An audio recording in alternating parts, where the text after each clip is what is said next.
Okay, so let us start. Last class में हम लोगों ने कहाँ तक डिस्कशन किया था? स्पीड स्टार्ट करना, और स्पीड से पहले हमने क्या पढ़ा था?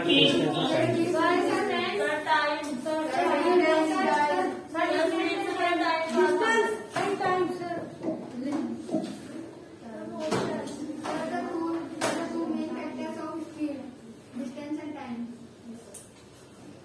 ठीक है, तो you all know the rules. Raise your hand to answer if I ask your question. थोड़े से रिवीजन से स्टार्ट करेंगे। मोशन क्या है, सबसे पहले डेफिनेशन मुझे बताओ। Raise your hand to answer, जो मैंने क्लास में बताई थी, बुक से नहीं रीड करना। Rachel,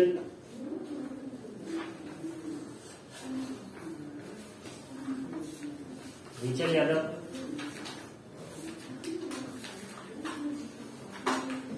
no response. Saumil Tiwari, yes sir. Question का आंसर करना है इसीलिए हैंड रेज किया कि कोई और बात है?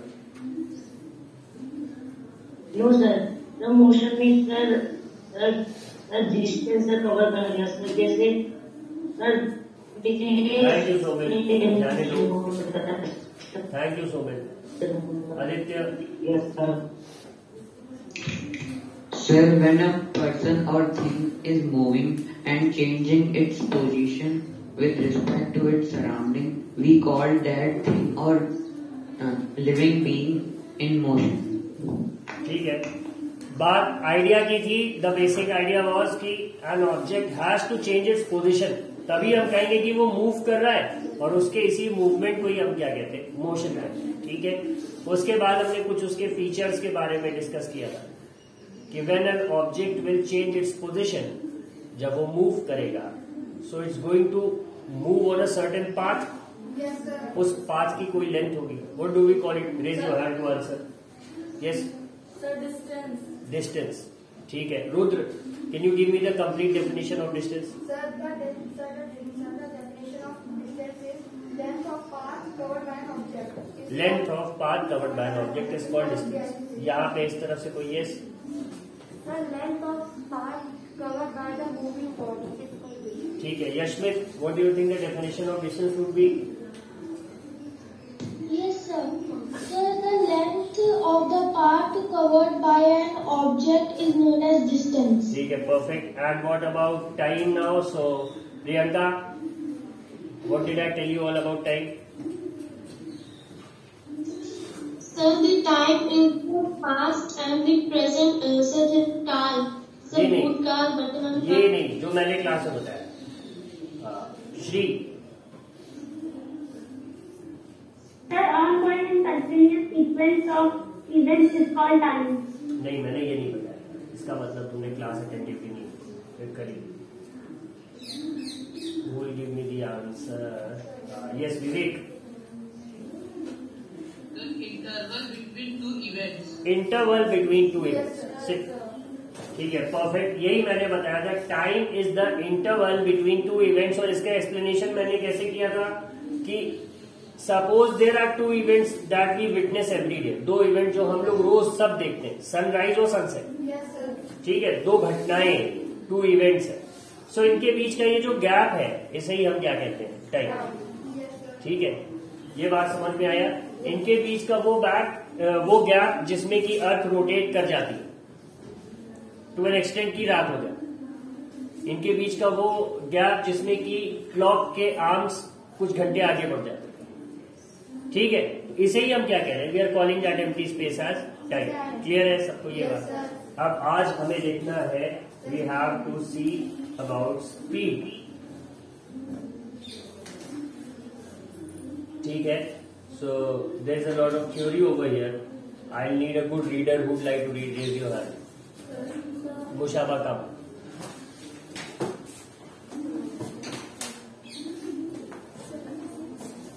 Speed se. Come here. Take this mic so that everyone can hear you. ठीक है, तो face the camera over there. तुम्हारा माइक छुप गया है।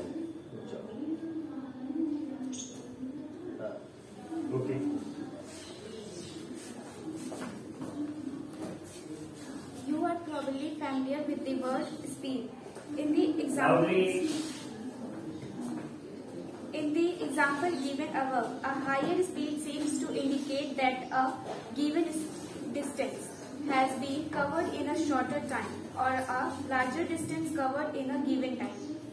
The most convenient way to find out which of the two or more objects is moving faster is to compare the distance moved by them in a unit time. Thus, if we know the distance covered by two buses in 1 hour, we can tell which one is faster. We call the distance covered by an object in a unit time as the speed of the object. When we say that a car is moving with a speed of 50 kilometers per hour, it implies that it will cover a distance of 50 kilometers in 1 hour. However, a car seldom moves with a constant speed for 1 hour. In fact, it starts moving slowly and then picks up speed. So, when we say that the car has a speed of 50 kilometers per hour, we usually consider only the total distance covered by it in 1 hour. We do not bother whether the car has been moving with a constant speed or not during that hour. The speed calculated here is actually the average speed.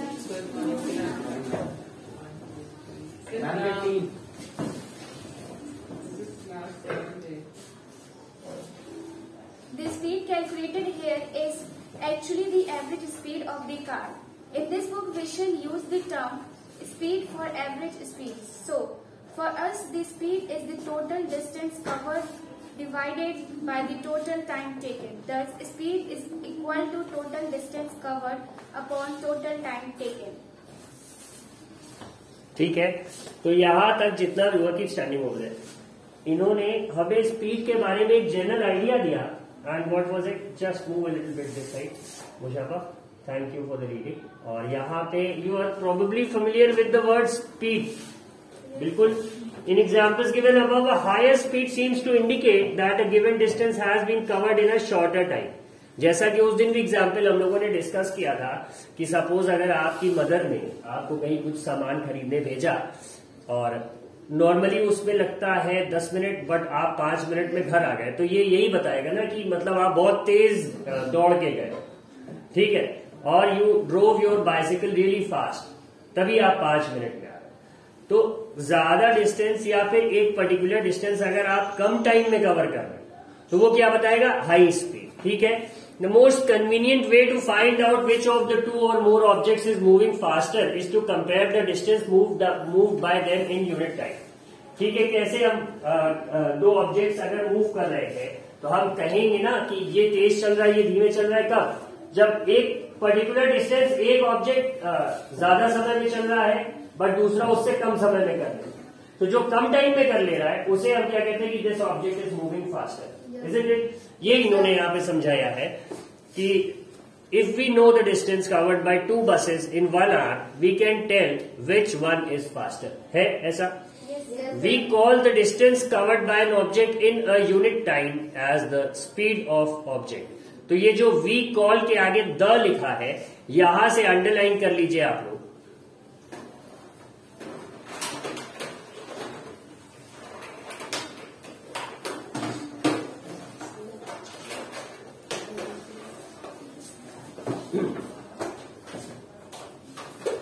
कहां तक? Object तक. This will give you all the definition of speed. Distance covered by an object in a unit time is known as speed of the object. Clear हो गई ये बात? Unit time का मतलब unit is the word that stands for 1. ठीक है. जैसे suppose करो फैक्ट्रीज में आपने देखा होगा यूनिट होती. ठीक है. या आर्मी में आप लोगों ने देखा होगा यूनिट. तो ऐसा नहीं कि वो अकेली होती, बट बहुत सारे लोगों का एक ग्रुप बना दिया जाता है जो कि एक पर्टिकुलर एक ही काम है. So unit is the word that stands for 1. Now unit time का मतलब 1 सेकेंड भी हो सकता है, 1 मिली सेकेंड भी हो सकता है जो कि सेकेंड से भी छोटा है, 1 आवर भी हो सकता है, 1 डे भी हो सकता है, 1 ईयर भी हो सकता है. जैसे यू मस्ट हैव हर्ड कि 60 किलोमीटर पर आवर इसका मतलब क्या हुआ कि 60 किलोमीटर इन 1 आवर। ठीक है, अगर किसी ने कहा 10 मीटर्स पर सेकेंड, तो मतलब कि 10 मीटर्स इन 1 सेकेंड। 2 सेकेंड्स के बाद ये कितना हो जाएगा 20, 3 सेकेंड्स के बाद 30, 60 किलोमीटर पर आवर, मतलब after 2 hours it would be 120 kilometre.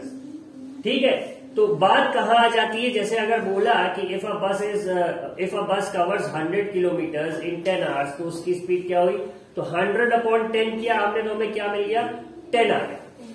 ठीक है, तो मतलब 1 घंटे में 10 किलोमीटर कवर करेंगे, 10 kilometre per hour is the speed. तो distance covered in unit time, be it hour, be it seconds, be it year, but 1, whatever time की जो भी यूनिट आप कंसिडर कर रहे हो, उसका एक हिस्सा, जस्ट 1 पार्ट ऑफ इट। जैसे जो बिगेस्ट डिस्टेंस है, बिगेस्ट यूनिट है डिस्टेंस की, लाइट ईयर। आप अक्सर पढ़ते होंगे दैट स्टार इज इतने 1000 लाइट ईयर्स अवे। ठीक है, अगर देखा हो Jupiter is that many light years away, या मिलियन किलोमीटर्स तो अलग बात हो गई, बट स्टार्स की बात होती है, गैलेक्सी के बाहर की जब बात होती है, तो क्या कहते हैं लाइट ईयर्स एक, तो ये दूरी होती है। अब now what is the distance of light, मतलब लाइट ईयर क्या है, तो the distance covered by light in 1 year is called 1 light year. कि 1 साल तक लाइट अपनी स्पीड से चलती रहेगी, तब वो जितना डिस्टेंस कवर करेगी उतना ही 1 लाइट ईयर के बराबर। तो ठीक है, उसमें भी देखो कितना आ रहा है 1 ईयर आ रहा है। So unit is something that stands for 1। बात समझ आ गई है सब? Yes, sir. ठीक है, आगे देखते हैं। When we say that a car is moving with a speed of 50 kilometers per hour, it implies that we'll cover a distance of 50 kilometers in 1 hour. However, a car seldom moves with a constant speed for 1 hour. ये बात समझ आ रही है? Yes, sir. बहुत rare ऐसा होगा कि हम किसी हाईवे पे जहां एकदम खाली रोड होगी वहां पे कांस्टेंट 1 घंटे तक एक ही स्पीड पे चल पाए। बहुत ही रेयर ऐसा हो, क्योंकि रास्ते में कोई ना कोई ऑब्स्टिकल आ जाएगा। मान लो कोई जानवर ही आ गया रास्ते में, और somebody is trying to cross the road, कोई बगल में चल रहा है आपके, so you grow a bit more careful कि अगर इसने टर्न ले लिया या कुछ हो गया, so you will probably break down, आप ब्रेक लगा देते हो, धीमे हो जाती है। और फिर जिसने भी एक्सेलरेटर, मान लो आप कार से जा रहे हो, दबा रखा है, तो कॉन्स्टेंटली उसका पैर उसी पोजीशन में मेंटेन रहे, ये भी जरूरी नहीं है। हो सकता है योर लेग स्टार्ट्स इचिंग, आपने पैर हटा लिया, स्पीड गिर जाएगी, या फिर रखे रखे आपने कुछ उसको ज्यादा दबा दिया, स्पीड बढ़ जाएगी। So moving at a constant speed is a bit difficult, थोड़ा कठिन होता है। ठीक है, यही ये कह रहे हैं। In fact it starts moving slowly and then picks up speed. अच्छा, आप जहां से भी मूव करना स्टार्ट करोगे, शुरू में तो आप 0 पे ही रहोगे। Yes, sir. Yes, sir. एकदम से तो 50 पे लगातार घूमते नहीं रहोगे। ठीक है, so we usually consider only the total distance covered by it in 1 hour. बात समझ आ रही सबको? We do not bother whether the car has been moving with a constant speed or not during that hour. The speed calculated here is actually the average speed of the car. In this book we shall use the term speed for average speed. So for us the speed is the total distance covered divided by the total time taken. ठीक है, अब इसका example समझो। Suppose you are driving to Lucknow capital. ठीक है, road बहुत अच्छी है, Yes, sir. You are going by car, और खाली सड़क मिल गई। योर ब्रदर और your father however was driving, he raised the speed to 120 kilometre per hour. बहुत तेज होती है, लगता है सब कुछ जल्दी जल्दी पीछे जा रहा होता है। ठीक है, बट यहां से अगर उसकी डिस्टेंस सपोज करो 300 kilometre, so at 120 it should take less than 3 hours to reach Lucknow. 100 और बस हो गया, बल्कि 2 घंटे से भी कम में हो सकता हो आप पहुंच जाओ, बट आपको लग गया 5 घंटे। आप कहेंगे यार मैं तो 120 पे जा रहा था, but were you moving at that speed constantly? No. No, sir. कहीं ब्रेक लगा होगा, कहीं पे कुछ खाने रुके होंगे किसी अच्छे रेस्टोरेंट में, बटोही जैसे आता है। ठीक है, has anyone travel to Lucknow from here? तो एक रेस्टोरेंट आता है ऊंचा हार के पास, बटोही। ठीक है, वहां पे बहुत अच्छा नाश्ता वगैरह मिलता है। सो एवरीवन स्टॉप्स देयर, तो वहां आप रुके। इट टुक से 40 मिनट्स, हाफ एन आवर आपने कुछ ऑर्डर करा, वो आया कुक करके, फिर you had it, then you moved again. Suppose someone is there with you who has been driving for 2 hours, उसे वॉशरूम जाना है या कोई और प्रॉब्लम है, कभी कभी वॉमिटिंग हो जाती है, so it all takes time. रुकते हैं आप, ठीक है. तो आप कॉन्स्टेंटली तो चल नहीं रहे थे. इट टुक 5 आवर्स, तो इसका मतलब क्या हुआ, स्पीड आपकी कितनी बनी, 300/5. तो मतलब you did travel at 120 kilometre per our, but आपकी एवरेज स्पीड क्या आई, 60. सो 60 kilometre every hour made you reach Lucknow in 5 hours, जो कि 300 किलोमीटर है. बात समझ आ रही है सब? ठीक है, ये कहानी है इसके पीछे. यहां तक हो गया था. तो ये जो फॉर्मूला है, everyone please note it down. Speed is equal to total distance covered upon total time taken. नहीं अभी नहीं, उससे मतलब नहीं.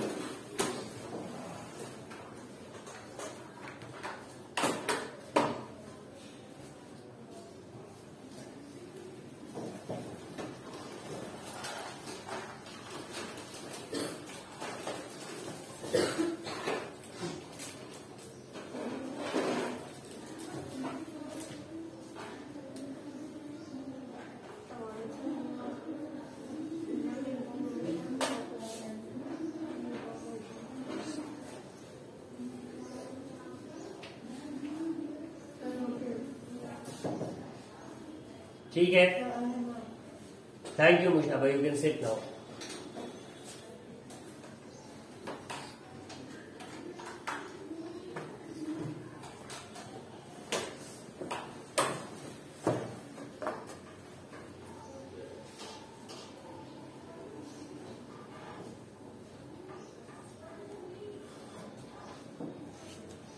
ओके, सो ये ऐसा, ठीक, good.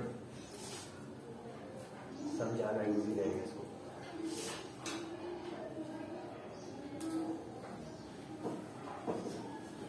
When you all come to the school, what do you all wear? तो यूनिफॉर्म. ठीक है, तो यूनिफॉर्म का मतलब क्या होगा, एक जैसा. ठीक है, सब एक जैसा पहनेंगे, एक ही तरह की शर्ट, एक ही तरह का trouser, the same pair of black shoes, ठीक है, the same tie, the same belt, right? जिससे सब एक जैसे दिखेंगे और वो लगता है कि यूनिफॉर्मिटी है, सब यूनिफॉर्म पहन के आए. ठीक है, suppose we have policeman, they all wear same kind of clothes, तो हम क्या कहते हैं, ये यूनिफॉर्म में, वर्दी में, right? You all must have heard that one. तो यूनिफॉर्म वर्ड का क्या मतलब हुआ यहाँ पे, एक जैसा, सबके एक जैसे फीचर्स. यही जो ब्लू पैराग्राफ है, इसमें इन्होंने बहुत अच्छा आइडिया समझाया है. In everyday life we seldom find objects moving with a constant speed over long distances or for long duration of time. जो बात अभी हम लोग कर रहे थे कि रास्ते में कुछ आ जाएगा, you might stop for some purpose, किसी का कॉल आ गया, भाई फोन पे बात करते करते गाड़ी नहीं चलानी चाहिए, तो क्या होगा, यू स्टॉप प्रोबेबली. तो कांस्टेंट स्पीड तो नहीं हुई, पैटर्न ब्रेक हो गया. तो वही है यहाँ पे बता रहे, if the speed of an object moving along a straight line keeps changing, its motion is said to be non uniform. तो नॉर्मली हम लोग जो मोशन अंडरगो करते हैं वो कैसा होता है, नॉन यूनिफॉर्म.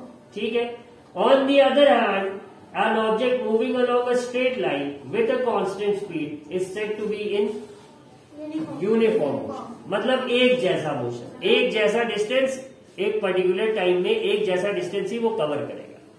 तो यूनिफॉर्म मोशन में चल रहे ऑब्जेक्ट का, सपोज हमें पता लग गया कि that object is moving at a constant speed of 40 kilometre per our. अब हमारी उससे बात हुई मॉर्निंग में, सपोज 8 o'clock में, ठीक है, और हमें पता है कि इसकी ये यूनिफॉर्म स्पीड पे चलेगा और इसकी स्पीड रहेगी 40 किलोमीटर पर आवर. फिर सपोज एट 12 o'clock हमें ये दिमाग में आया कि वो कहां पहुंचा होगा. तो हम लोग कैसे गेस करेंगे, वो यूनिफॉर्म स्पीड पे चल रहा था 40 किलोमीटर पर आवर्स की, और 8 से 12 के बीच में 4 घंटे हो गए.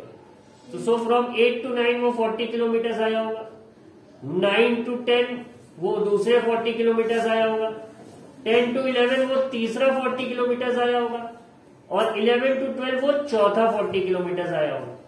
तो मतलब वो 160 किलोमीटर पे होगा कहीं। अब हम देखेंगे कि उसने जहां से स्टार्ट करा था वहां से 160 किलोमीटर की डिस्टेंस पे कौन सी जगह। तो सुना होगा ना आपने कि अच्छा कितना टाइम हो रहा है, 4 घंटे। हाँ, वो वहां पहुंच रहा होगा, या तो क्रॉस कर रहा होगा या हो सकता है टच कर रहा होगा। जैसे suppose if someone's coming to someone's going to Delhi, तो 2 घंटे या 3 घंटे बाद आदमी क्या बोलेगा, कानपुर पहुंच रहा होगा या फतेहपुर क्रॉस कर रहे हो, ऐसे बोलते हैं हम लोग। तो वो कैसे होता है, वी जज बाय द स्पीड कि इतना डिस्टेंस इसने 3 घंटे में कवर कर लिया। और अगर कांस्टेंट स्पीड से चल रहा है, मतलब कि यूनिफॉर्म मोशन अंडरगो कर रहा है, तो हमारे लिए बहुत आसान हो जाता है कि ये इस समय वहां पहुंच गया। सपोज समवन्स गोइंग होम, जो कि 100 किलोमीटर दूर है और वो 50 की कांस्टेंट स्पीड से जा रहा है, तो हमें पता है कि अगर 10 बजे वो घर से निकला है तो 12 बजे वो अपने घर पे बैठा हो। 50 kilometre in the first hour and 50 kilometre in the second hour, 100 kilometre पे वो अपने घर पहुंच गया। सो अगर 10 बजे वो निकला था और हम अराउंड 12 और 12:05 अगर उसे कॉल करेंगे तो आप पूछोगे पहुंच गए, तो वो बताएगा हाँ पहुंच गए, बस अभी 5 मिनट हुआ, 2 घंटे लग गए उसको। नॉन यूनिफॉर्म में हो सकता है, वो बता दे रास्ते में रेलवे क्रॉसिंग मिल गई थी, जाम लगा हुआ था, बहुत सारी चीजें, एक पेड़ गिर गया था रास्ते में उस वजह से जाम था, बहुत सारी दिक्कत हो जाती। तो वो क्या हो जाएगा, नॉन यूनिफॉर्म। जब आप कांस्टेंट स्पीड से चल रहे हो वो क्या हो जाएगा, यूनिफॉर्म मोशन। ठीक है, in this case the average speed is same as the actual speed. Average speed और एक्चुअल स्पीड समझ में आ गई। जब हम कैलकुलेट करते हैं स्पीड नॉन यूनिफॉर्म मोशन की, तो वो क्या होती है, एवरेज होती है। और जब यूनिफॉर्म मोशन की हम एवरेज स्पीड निकालते हैं तो वो एक्चुअल में उसकी ओरिजिनल स्पीड के भी बराबर होती है। ये बात क्लियर है। तो इसे यहीं पे रोकेंगे, मोशन, टाइम, डिस्टेंस और स्पीड, ये आइडिया सबको क्लियर हो गया। इसमें किसी को कोई प्रॉब्लम? ठीक है।